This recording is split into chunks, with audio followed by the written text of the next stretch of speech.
दोस्तों, कहानी अगर अच्छी लगे तो चैनल को सब्सक्राइब करें और कमेंट बॉक्स में रेड हार्ट जरूर छोड़ें। पापा, आज शाम को आप बिजी तो नहीं हैं? मेरे बेटे अंकुर ने मेरे कमरे में आकर पूछा। नहीं यार, मैं तो एकदम फ्री आदमी हूँ, मुझे क्या काम होगा? मैंने अपने बिस्तर से उठते हुए बोला। आज शाम को हॉलिडे रिजॉर्ट में शर्मा अंकल की बेटी की शादी है, वहां जाकर शगुन का लिफाफा दे आना। मैं और पूजा थोड़ी देर से आएंगे। ठीक है, दे आऊंगा, मगर मुझे ये शादियों का राग ज्यादा अच्छा नहीं लगता, मैं बोर हो जाता हूँ बैठे बैठे। मैंने अपने चश्मे को फूंक मारते हुए बोला। आपको ज्यादा टाइम नहीं लगेगा, बस जाना और आना ही तो है। हाँ हाँ बाबा, चला जाऊंगा, तू रख दे लिफाफा, मैंने अपने बेटे से बोल दिया। शाम को मैं समय से तैयार होकर शादी वाली जगह पहुंच गया, लेकिन शायद मैं थोड़ा जल्दी ही आ गया था, अभी शादी की तैयारियों में समय था। मुझे यही बात लोगों की समझ में नहीं आती। शादी के कार्ड पर समय कुछ लिखेंगे और शादी की रस्में कब शुरू करते हैं। मैंने पूरे टेंट में नजरें दौड़ाते हुए बोला। मुझे कोई बैठने की जगह चाहिए थी, जहाँ मैं एकांत में शांति से बैठ सकूं। एक कोने में मुझे एक छतरी के नीचे अलाव जलता दिखा। वहां एक कुर्सी पर एक तकरीबन 55 साल की महिला बैठकर फोन चला रही थी। मैडम, आपको कोई समस्या ना हो तो मैं यहाँ बैठ सकता हूँ? मैंने महिला से पूछा। हाँ हाँ, बैठ जाइए, महिला ने फोन की स्क्रीन से नजर मेरी तरफ करते हुए बोला। आपको भी शायद मेरी तरह ज्यादा शोर शराबा पसंद नहीं है? मैंने अपने दोनों हाथों को मसलते हुए बोला। हाँ जी, डीजे का शोर तो मेरे सर में दर्द करता है, मैं तो आना ही नहीं चाहती थी, मगर बेटी ने ज्यादा फोर्स किया तो मुझे आना पड़ गया। उस महिला ने अपनी आंखों से चश्मे को सर पर लगाते हुए बोला। बस मुझे भी बेटे ने शगुन का लिफाफा देने भेज दिया, वरना मैं भी शादियों में कम ही आता जाता हूँ। मेरी बात सुनकर वो महिला धीरे से मुस्कुरा दी और कुछ देर के लिए हम दोनों के बीच सन्नाटा छा गया। मैंने गौर से देखा तो 55 साल की उम्र में भी उस महिला का बदन एकदम खिंचा तना था। सिल्क की साड़ी उसने बड़े सलीके के साथ पहन रखी थी। खूबसूरती के मामले में तो मैडम किसी हीरोइन को भी मात देती होंगी अपने जमाने में। मैंने मन ही मन सोचा। आपके पति नहीं आए आपके साथ? मैंने एक बार फिर बातों का सिलसिला शुरू किया। जी, वो हमारे साथ नहीं रहते, उस महिला ने जमीन की तरफ देखते हुए बोला। अच्छा अच्छा, कहीं बाहर नौकरी करते होंगे भाई साहब? नहीं, उन्होंने हमें छोड़कर दूसरी शादी कर ली, उस महिला ने मेरी आंखों में आंखें डालते हुए बोला। ओह सॉरी, माफ करिएगा, मैंने तपाक से बोल दिया। इसमें सॉरी की क्या बात है? धीरे से मुस्कुराकर उस महिला ने बोला।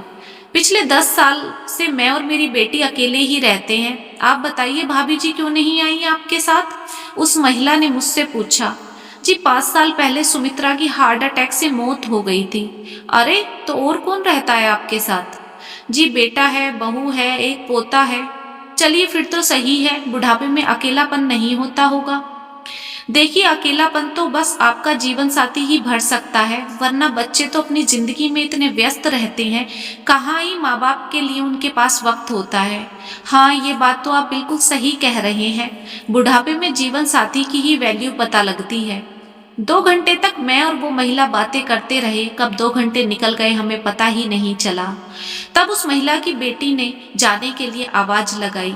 पर्स बगल में डालकर वो महिला उठ खड़ी हुई जाने के लिए।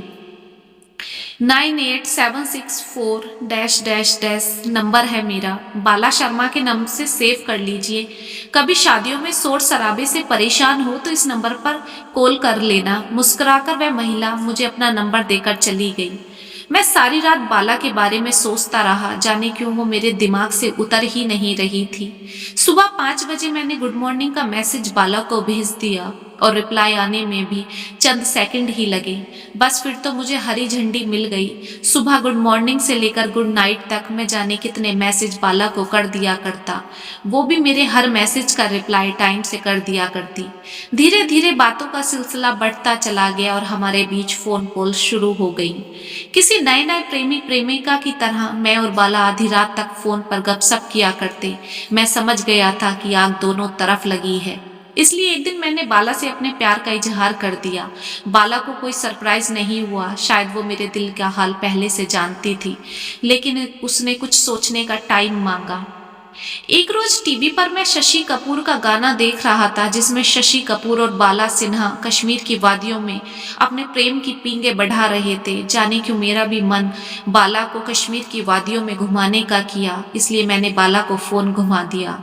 जब मैंने बाला से सारी बात बताई तो उसका हंस हंस कर बुरा हाल था। मास्टर साहब, बुढ़ापे में शशि कपूर बनने का इरादा है आपका?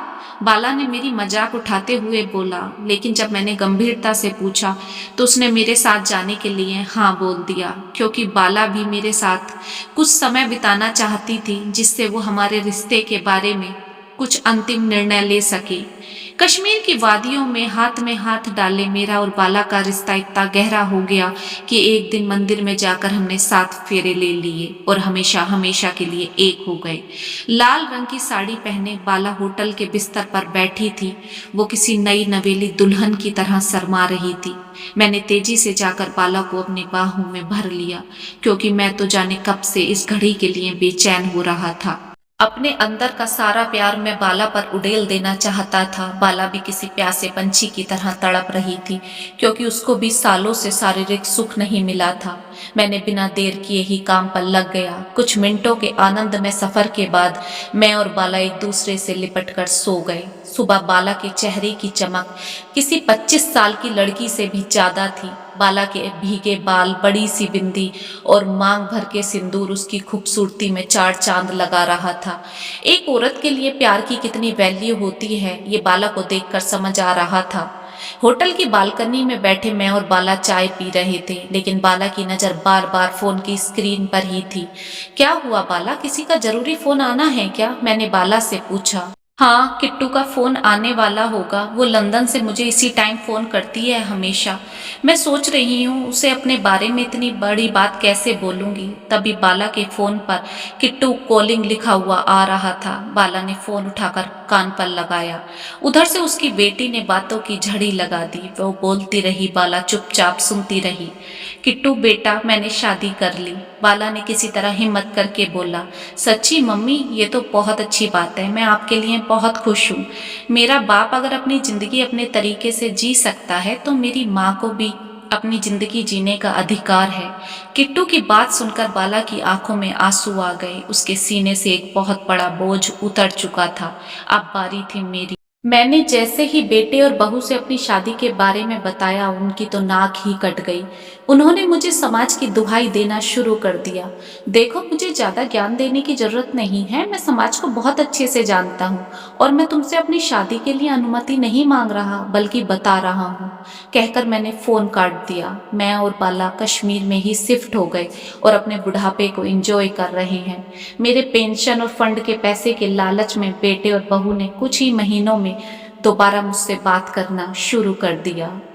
क्या बुढ़ापे में शादी करने का संजय यादव का फैसला सही था? कमेंट बॉक्स में अपनी राय जरूर दें।